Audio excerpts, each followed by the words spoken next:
My name is Chris Freitz. I am an executive analyst with Enlighten. It's an awesome product here at CQ where I provide analysis. I come and talk with senior executives about what's going on in Washington. So if you like this talk and you'd like me to come, talk to your company or your firms, that is something that we offer here. But I'm very excited to talk about healthcare. If you guys have been around healthcare for a while, you might remember me. I founded Politico Pulse during Obamacare. So I love this subject. It's a lot of fun, and I am so excited to be joined by two of the preeminent reporters and journalists on healthcare in Washington today here. We have Carrie Young. She's the associate editor of CQ Health Beat, and Mary Ellen McIntyre. She's a staff writer for CQ Health Beat. So if you may be talking with her, she's on the Hill, and it's obviously of great interest to everybody. So I want to thank you guys for coming. And Mary Ellen, I want to start with you because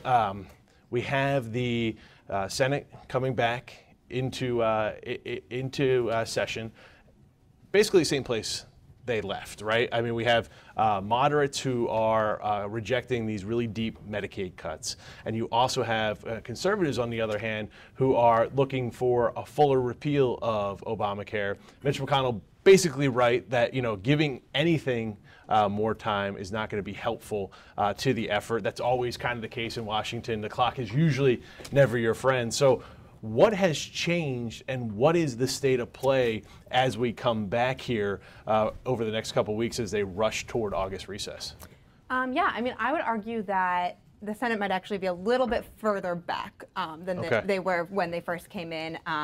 Yesterday you had Senate leaders putting forth as optimistic of a front as they could about, we're shooting to bring this. And I saw all that happy talk from McConnell and John Cornyn. I mean, what do your sources tell you when you talk with them in terms of? Oh, thank you. I have a dead mic, I guess. What do your sources tell you in terms of where they actually are versus the happy talk? Well, I mean, I just think that people over recess, you had senators really digging in on their positions, really showing just how clear that divide is. You have a lot of moderate senators very concerned with those Medicaid cuts, as well as just the tax credits. They want to see those being more generous.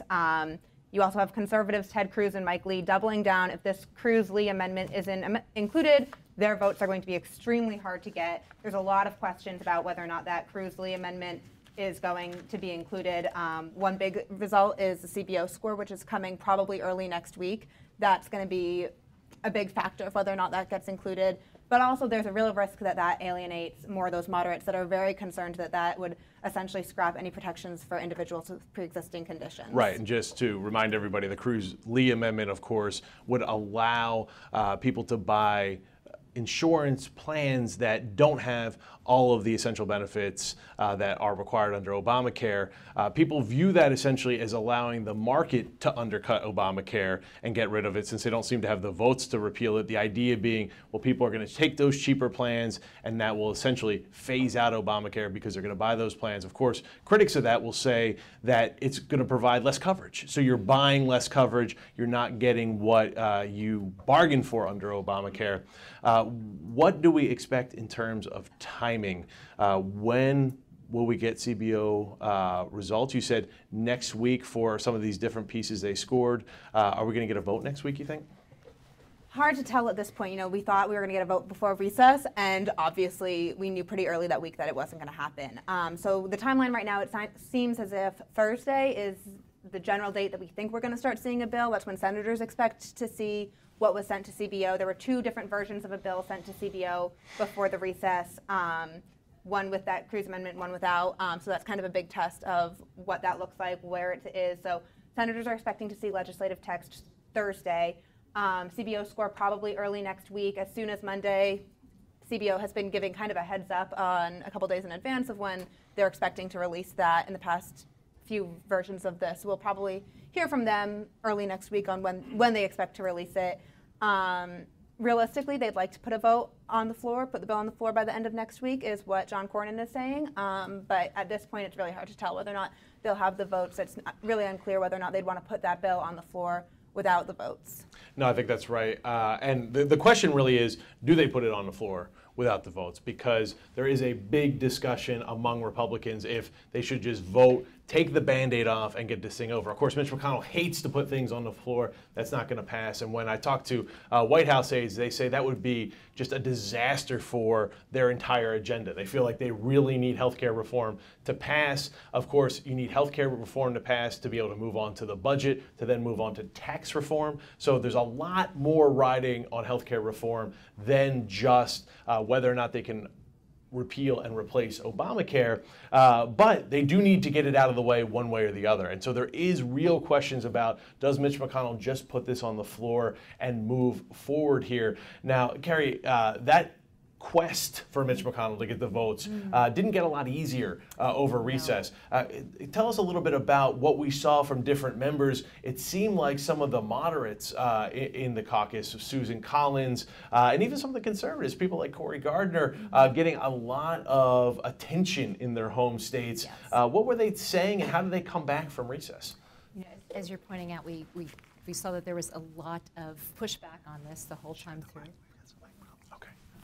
We saw that there was a lot of pushback during the whole recess. People went home, they get out of the echo chamber, out of the bubble chamber. Senator Capito came back with a particularly strong statement saying that she's really going to be looking very closely at this bill. Susan Collins already has staked a position where it's going to be very tough to get her vote. At the same time, we have AARP is out this morning with ads targeted actually in her district, Senator Gardner's district, and a few other folks who are, Senator Heller, who are considered real opponents. It's been a fascinating bill to cover because there is such almost a tsunami of opposition. I mean, you have AARP, you have AMA, you have every set of initials attached to healthcare you can pretty much think of, very loudly opposing this bill.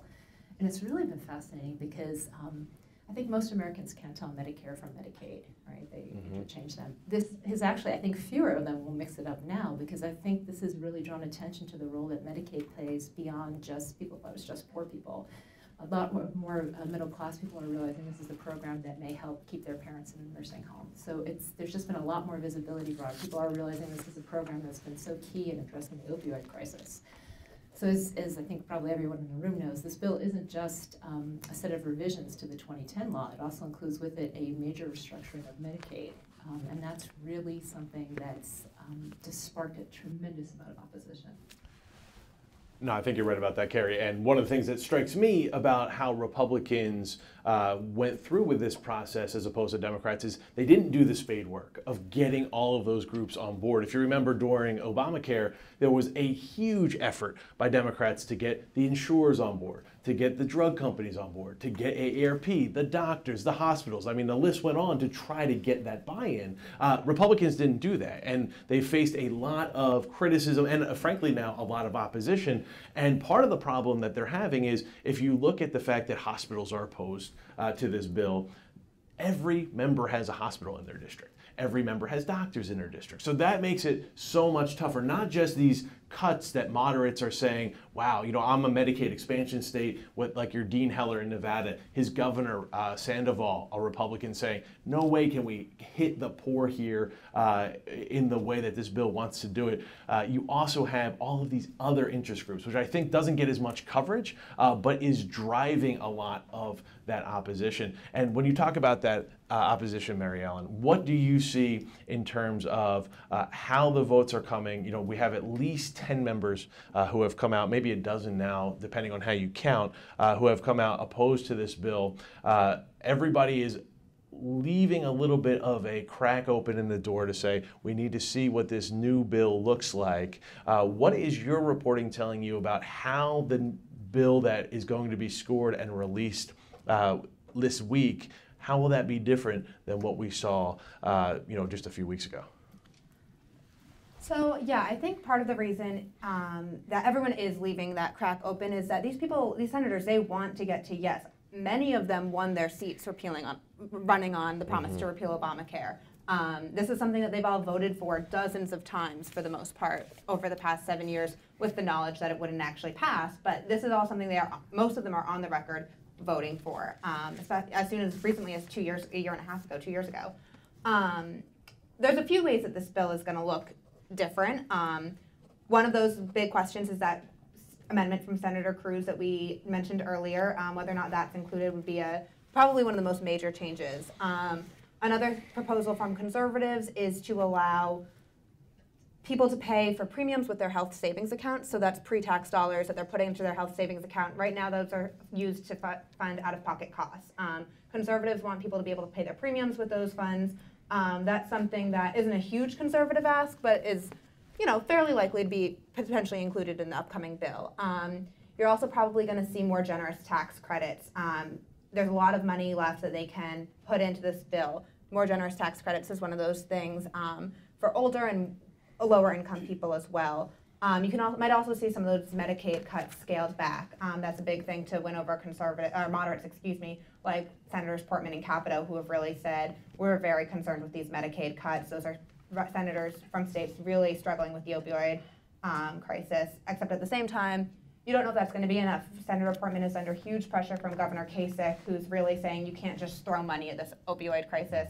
$45 billion, that's another change that we're expecting to see in an upcoming bill. He's really saying I think his quote was spitting into the ocean or something like that. He's really saying that that's not enough. So Senator Capito as well has said that $45 billion for the opioid crisis wouldn't be enough to get her vote. But those are, I think, some of the changes that you could expect to see in the bill, likely on Thursday. And I think what you should watch on Thursday when that bill's released is, of course, the CBO numbers are going to be huge. We don't know that we'll get those CBO numbers this week, but I think you really need to watch the premium numbers. How will this bill affect premiums? Republicans are running and promising that they're going to reduce premiums.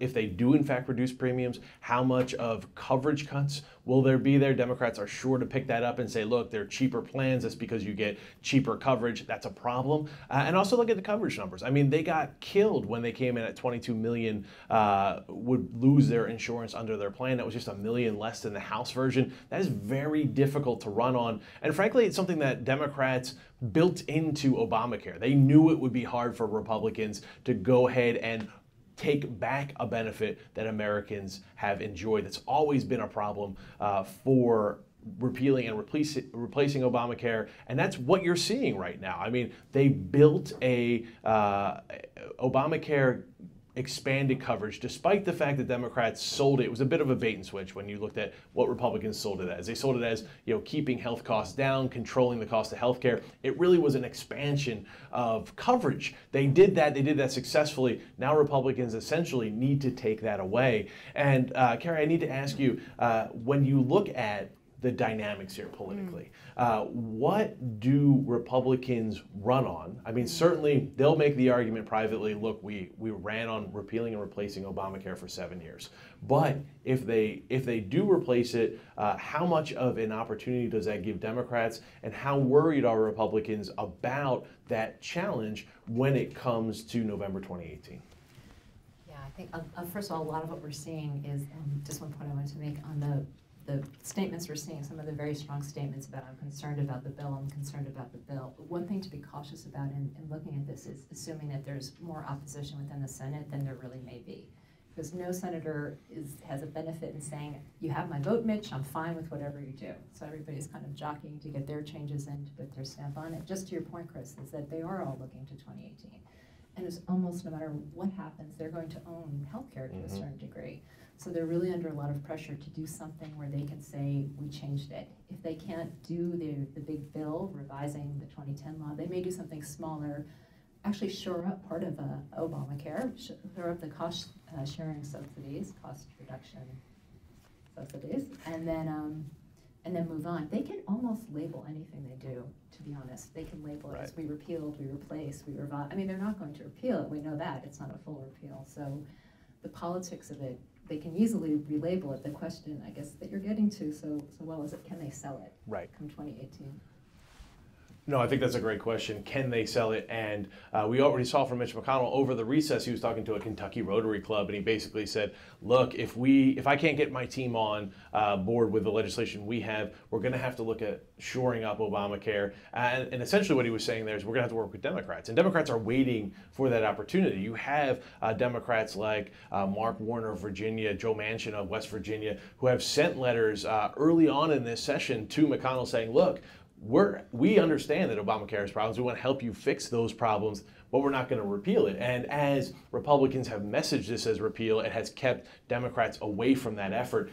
If, in fact, the repeal vote fails, that brings the opportunity to bring some Democrats on. McConnell can then afford to lose more Republicans than 2, depending on how many Democrats he can win, and that's a huge deal. The other thing to watch here, which is driving some of the dynamics behind the scene, is there were always huge conservative pushes to repeal Obamacare when the Democrats occupied the White House and the Senate.